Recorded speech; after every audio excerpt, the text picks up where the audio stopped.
CBSE course B कक्षा 10वीं स्पर्श पाठ्य पुस्तक के पर्वत प्रदेश के पावस ऋतु कविता के दूसरा भाग यानी कि second section. I am reading the 4 lines of the second section. गिरी का गौरव गाकर झरझर मद में नस नस उत्तेजित कर, मोती की लड़ियों से सुंदर जरते हैं जाग बरे निर्जर। गिरी मतलब पर्वत, गौरव का अर्थ होता है सम्मान, मद का अर्थ है मस्ती आनंद, उत्तेजित करना माने भड़काना यानी कि एक्साइट हो जाना, निर्जर का अर्थ है झरना वाटरफॉल। देखिए यहाँ पर्वत का मानवीकरण किया गया है, प्रकृति सौंदर्य का सजीव चित्रण हम यहाँ देखते हैं। झरना यानी कि पर्वत से निकलते वाटरफॉल झरझर करते हुए बह रहे हैं। ऐसा प्रतीत होता है झरने का स्वर लोगों के रोम रोम को उत्तेजित कर यानी कि रोमांचित कर रहा है और उनमें उत्साह बढ़ रहा है। कवि कल्पना की है कि ये झरना गिरी का गौरव यानी कि सम्मान या पर्वत की महानता का गुणगान कर रहे हैं। टेक्स्ट में देखिए, मोती की लड़ियों से सुंदर अर्थात पानी की जो बूंदे हैं मोतियों के समान सुंदर है और जाग बरे निर्जर झरझर करते हुए बह रहे हैं। So here the waterfall sings the greatness of the mountain and you have experienced the sound of waterfall and it is really exciting and the scenery itself is joyful. The waterfall moves down and makes foam. We can say a mass of small bubbles forms beneath the mountain and poet's imagination is that the water drops from the waterfall is like pearls. Next 4 lines हम पढ़ेंगे। गिरिवर के उर से उड़ उड़कर उच्च कामशाओं से तरवर, हे जांग रहे नीरव नभ पर, अनिमेष अटल कुछ चिंता पर। गिरिवर का अर्थ होता है माउंटेन, उर का अर्थ है हृदय, उच्चाकांक्षाओं यानी कि ऊंची आकांक्षा हाई एक्सपेक्टेशंस, तरुवर का अर्थ है वृक्ष, नीरव का अर्थ है शांत, नभ माने आकाश, अनिमेष अर्थ होता है स्थिर दृष्टि यानी कि कांस्टेंट, अटल का अर्थ है स्थिर माने फर्म। और इसका व्याख्या हम सुनेंगे। पर्वत के हृदय से उठकर ऊंचे ऊंचे जो वृक्ष है वो आकाश की ओर अपनी उच्चाकांक्षाओं को प्रकट करने के लिए देखते हैं।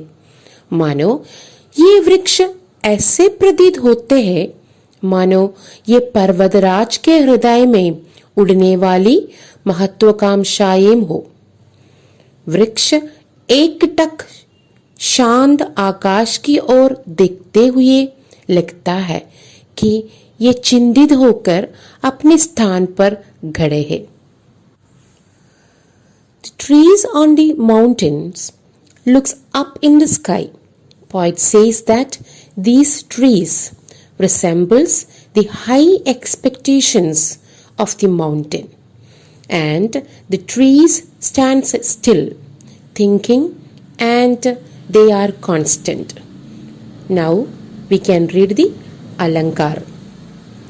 झर झर नस नस उठ उठ में पुनरुक्ति प्रकाश अलंकार है। जरते जाग नीरव नभ अनिमेष अटल में अनुप्रास अलंकार होता है।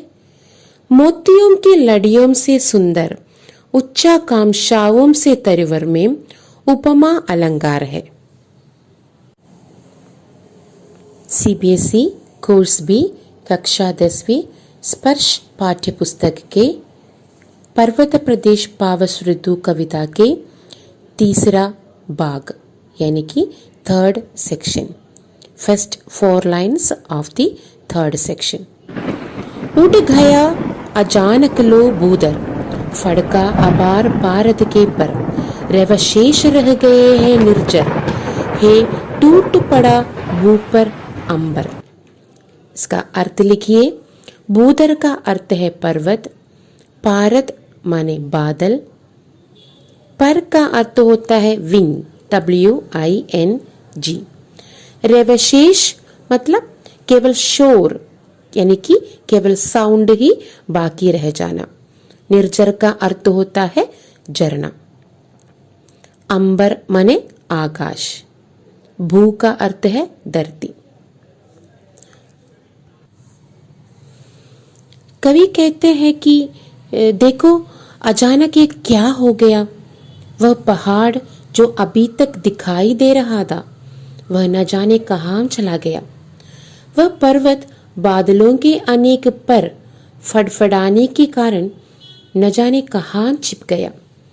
अर्थात आकाश में बड़ी संख्या में बादल गिर आए और वह पर्वत उन बादलों की ओट में छिप गया। जबकि सब कुछ छिप गया, केवल झरने यानी कि वाटरफॉल्स के जो स्वर है वो सुनाई दे रहे हैं। इसकी जो इंग्लिश एक्सप्लेनेशन सुनिए। Now see what happened, the mountain we were watching is disappeared, where did it vanished? Yes, now the climate is changed suddenly, another form of rain. The wings of the clouds formed before the rain has come down to the mountain. And now the huge mountain is completely covered in the wings of the dark cloud. Now we cannot see the mountain. Oh, can you hear some voice? Yes, it is the sound of the waterfalls. We can only hear the waterfalls. All other vision is not possible due to the heavy rain. Next 4 lines सुनेंगे। दस गए धरा में सभय शाल, उड़ रहा धुआं जल गया ताल, यो जलदयान में विचर विचर, धा इंद्र घेलता इंद्रजाल। अर्थ लिखिए। सभय का अर्थ है डर कर यानी कि अफ्रेड, फियर। शाल का अर्थ होता है वृक्ष, साल ट्री। ताल मतलब तालाब। जलद माने यान, बादल रूपी वाहन। विजर, विजर का अर्थ है घूम घूम कर। इंद्रजाल मतलब इंद्रधनुष, इंद्रधनुष का अर्थ है रेनबो। ऐसा प्रतीत हो रहा है मानो धरती पर आकाश टूट पड़ा हो। जब धरती पर आकाश टूट पड़ा अर्थात मूसलाधार वर्षा, हेवी रेन होने के कारण चारों ओर धुंध छा गई। शांत स्वभाव के शाल वृक्ष भी धरती के अंदर धस गए।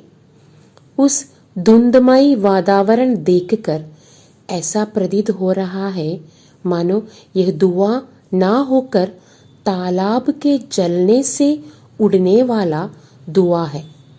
इस प्रकार बादल रूपी वाहन में घूमता हुआ वर्षा देवता यानी कि इंद्र देवता नए नए खेल खेल रहा है।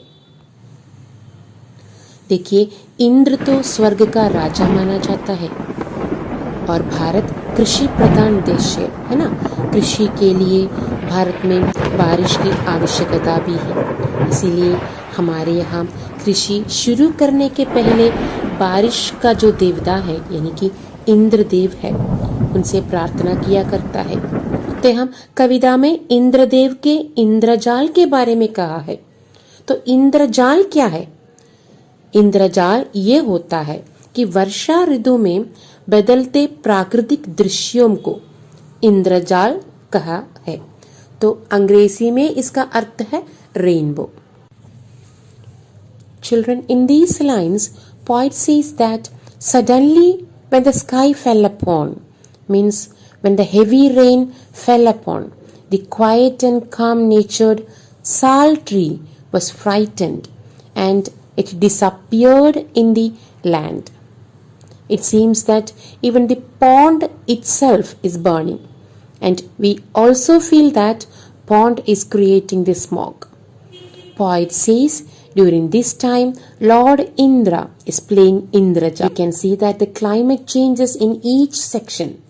The first section of the poem we learned the mild version of rain, and the second section we saw the excited joyful version of rain, and also the third version we saw the thunderous heavy daring form of rain. अंत में हम कह सकते हैं कि पंत जी ने इस कविता में प्रकृति का मानवीकरण किया है। मैं आशा करती हूँ कि आप इस पूरी कविता को 2 या 3 बार सुने और समझें। धन्यवाद।